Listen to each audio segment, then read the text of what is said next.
Sir భార్యాభర్తలు సపరేట్గా ఉంటారు, పాపం వాళ్ళ తల్లిదండ్రులు ఏమో రిటైర్ అయిపోయి ఇంకెక్కడో ఉంటారు, వాళ్ళ సిస్టర్స్ కజిన్స్ వచ్చేసి అందరూ కలిసి వేరే కంట్రీలో ఉన్నా సరే ఈ 498 కేసులో వీళ్ళందరినీ ఇంక్లూడ్ చేస్తున్నారు. అది కరెక్టేనా? అలా చేయొచ్చు అసలు? ఇప్పుడు మీరు చెప్పేది కరెక్టే అమ్మా. ఈ 498A అన్నది చాలా మటుకు మిస్యూజ్ కూడా అవుతుంది. చెప్తాంలో నాకు అసలు సందేహమే లేదు.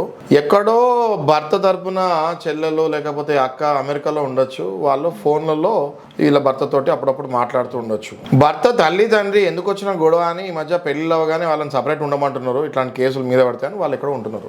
అయినా కూడా ఈ భార్య వాళ్ళందరినీ హింస పెట్టాలి, వాళ్ళని హింస పెడితేనే నా భర్తకి టార్చర్ ఉంటుంది, నా భర్త కళ్ళల్లో నేను టార్చర్ చూడాలని కేసులు వేస్తున్నారు. ఇట్లాంటి కేసులు నిలబడవు అన్నది ఆ భార్యలు తెలుసుకోవాలి.